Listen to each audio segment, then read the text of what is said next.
Apana ere ane namba muponere zisore gondo.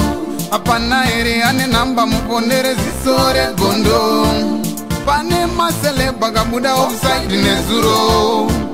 Pane masele bagabuda offside nezuro. Eti no inau Peshona kwete chindau Zichiverengwa naye wenye skimba nofumura noitama. Timu yangu ndipi mukita se katodzoka zvakare zviri kupisa na skimbo aiwa zviri kupisa tokupai timu yangu pasati tapenda pana zviri kupisa vanhu asi chimango bayo button subscribe so that amusare pana zvese zvinenge zvichiitika paSory Gondo TV zvinenge zvichipisa nditi ndichinopinda munyaya tinayo nazo zvisine timu yangu ndiyane nyaya inosirisa nyaya yarwadza ruzhinji rweZimbabwe mushure mekunge vakomana veChisport vavazosvika pakupiwa mutongo 1A njeo but pa 1A vazoitawo zvaolakire kuti vazobvisirwa 6 months saka vakomana vachenga vachigara vari mukati kwe6 months patongo tinge chingori nomwe munamatwa nditi chifambira mberi senyaya yemukomana Windsor. Uyu Windsor soita audio yakashara kuti iye akatizwa nemukadzi anzi mukadzi akatiza nezvinhu zvese yakasova vari padown mushure mekunge angati kune mukadzi paNew Year's Eve enda kujeni kwamai vangu kunotambira New Year's Eve yako irikoko but anzi mukadzi anozoita izvo zvakaita zvemusoro wake but visine ndina hombo uzere muzvikire mega Windsor achitaura sete nyaya yake but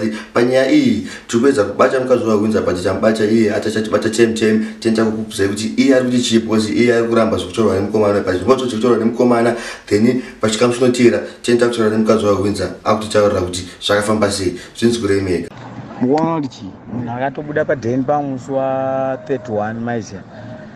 munhu bvato akabuda padheni achiti ari kuenda kudheni kwedu isusu kuchitaura kunana momzi yangu ndokunogara namomzi yangu ndakamutaiwa niwe ufana kutambira niwe kunana momzi chichichi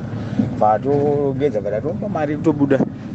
maizia abuda vandazomubvunza kuti kwewe upi akati ndiri kufidelity uri kufidelity kwanda ndikwani zvanzi ndokwakunana momzi yangu ndokwakunana mama wangu inini saka ndaifana kutanga ndasangana nawo ndopedza zvandoda kuita kufidelity ndozoenda kuchitumbisa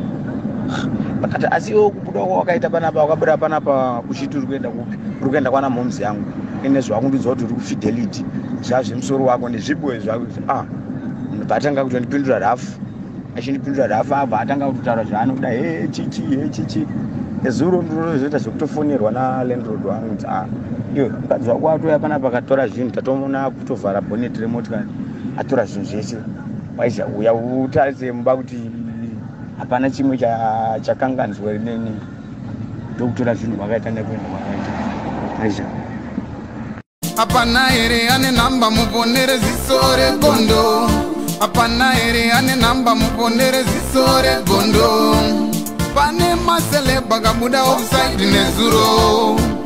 Pane masele bagabuda offside nezuro. Eti no inau Peshona kwete chindau Zichiverengwa naye wenye skimba nofumura noitama.